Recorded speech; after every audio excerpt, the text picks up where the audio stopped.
mortal, come in, come in. Goodness, you look rather swell. Castle life must be agreeing with you.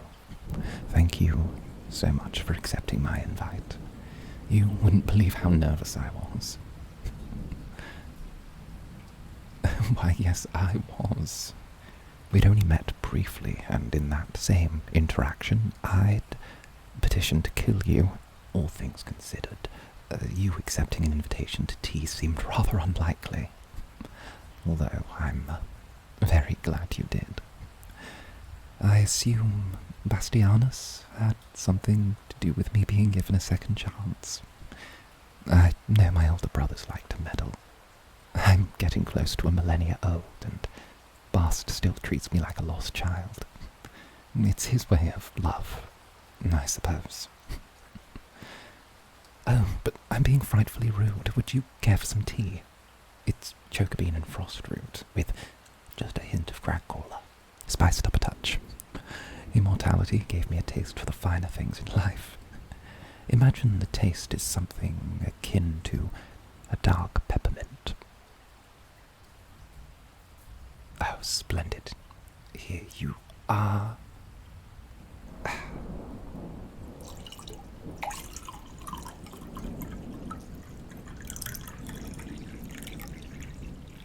Perfect. Careful, it's hot. You know, I've never actually had tea with another person before. Well, at least not another human before. Yes, sorry. I'm not human. But out of everyone you could spend your time with here, I'm the closest to human, and unlike my brothers, I'm able to eat and drink food that doesn't come fresh from the vein. In fact, I only need a small glass full of blood. That sees me over for near a fortnight at a time. Of course, I rather enjoy the freedom of it. Now, enough about me. How are you finding things at Castle Gannis? I understand if it's been a rather large adjustment for you. The undead can be difficult. The social etiquette's a mess, and you're never sure which ones of us are actually intelligent or just growling beasts.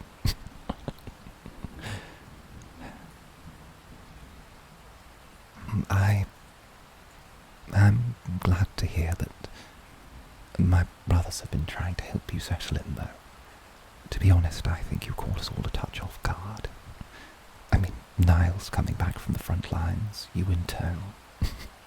Part of me half thought he'd got married while he was away. And I don't think the family can deal with another mess like that. But then again, I suppose I have been slightly isolated by the romance side of things in the family. Why do I say that? Well, you know how vampires are. You get old enough, you have a few dalliances. Well, no vampire would want me, and no human would be able to stomach me. Actually, when I was human, I was rather sickly. Yes, an illness of the bloodline, from my actual father's side, as well as I can remember. I was born frail, my skin a shade of grey, and as I grew older, I only grew worse. I was young. I don't remember much. I remember I awoke one morning to my lungs no longer catching air. My mother called the village healer, and she informed my parents I wouldn't last the winter. said they'd be best off selling me. It would be cheaper than to pay the cost involved in disposing of a sickly child. But one thing led to another, and my sire, my real father, took me home. Told me I would have a new family, 3 brothers, and I still remember Siegmire kneeling in the snow, telling me that my new home would be a castle. But that's not what stayed with me. There's something about someone you feel safe with. Someone not by blood or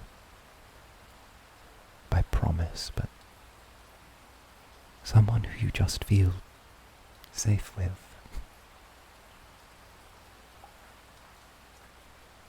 I knew that when my father, when Siegmire, looked into my eyes and said, he told me I deserved dignity. His blood offset the spread of the illness, and although I would never be well as other children, so long as I received his blood daily, I could live life like any other young boy. After I turned, I didn't grow to be superhuman like my brothers. Being a thin blood might mean that I'm not as special as they are, but I get to live like a human. Like a well human for eternity. I think that's worth more than any power my brothers have. Oh, but I've been prattling on. Look at me. 3 sips of tea and you're getting my whole life story out of me. What did Bastianus say? Enough about me.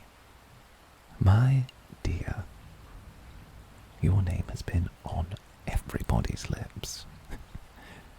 I have not seen Niles and Bast wrapped up in such a state, deciding what to do with someone, well, ever.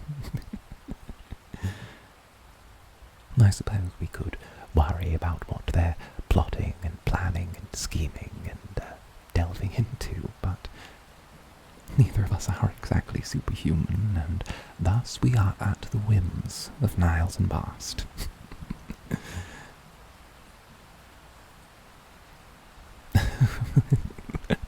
Like I said, mortal, I can arrange a perfect assassination, but if you want someone defending you, well, I'd be more useful as a less than human shield.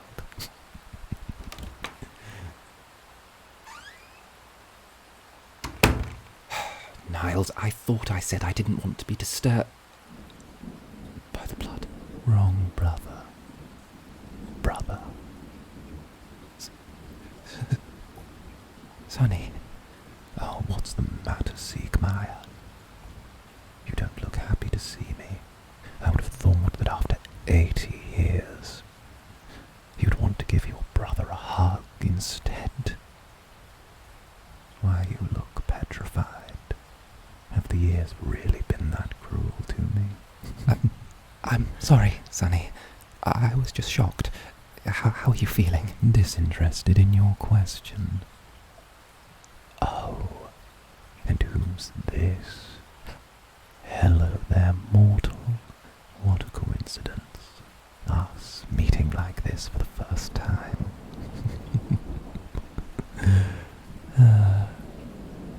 Tell me, Sieg, do your brothers know the human is here? Yes, Sonny. I made sure to inform Niles before inviting them. I've kept Niles involved every step. That's my Sieg, isn't it? Ever dutiful, ever forthright. You know, human, when Sieg and I were boys, We were inseparable. Isn't that right, Sieg? The two of us would pretend to be fully grown knights of dusk. We'd ride around the castle on imaginary steeds, defending our father, vanquishing the evil Hunters Guild. What did you call the imaginary sword you used to wield? You had a name for it, didn't you? Didn't you name it after father? Sonny, please. Oh, come on, brother. It's been 80 years. Let me reminisce about my childhood with my favourite sibling.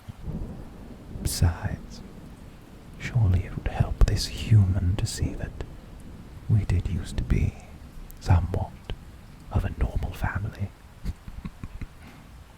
Siegfried. The sword's name was Siegfried, Sonny. That was it.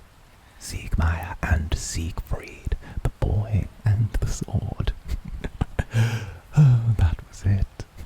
The two of us setting the world to right. I hope you're ready to take up my cause again when we put this house back in order. House back in order? Ah, yes. With the human coming here, I thought it best to reassert the house's order, make sure everyone remembers their responsibilities and their duties, but most importantly, remains honest. But I'm sure my brothers have nothing to hide. Hence this should just be a simple formality, just something to settle my mind after the accident. Yes, Sonny. But first we should maybe think about... Goodness, it's hard to believe that you still have the same room as when you were a child, as when we were all children. I remember it well. Do you remember when we were children, and I owned those toy knights? The finest in all the land. I painted each one myself. It took me days upon days, turning these little wooden soldiers into finely detailed warriors, but when I was done, I was so proud of them. And you, well, Sonny, stop it. You were just obsessed with them. In fact, I remember you used to steal my toy knives. Sonny, I said stop it. I remember the look on your face when you'd broken one and tried to hide it from me. That's the exact look on your face right now. I don't have to take this, Sonny, especially not from you. So what have you broken, Siegmire? Nothing, brother. Let go of me. Is my grief really no longer funny to you now, Siegmire? You revelled in it so much before, but then again, accidents don't just happen in this house, do they? Sonny, let go. Let go. Human, why are you? Don't look at me like that. You know I always hated it when you looked at me like that. I don't want to disappoint you. I never... I don't... What am I doing? Siegmire.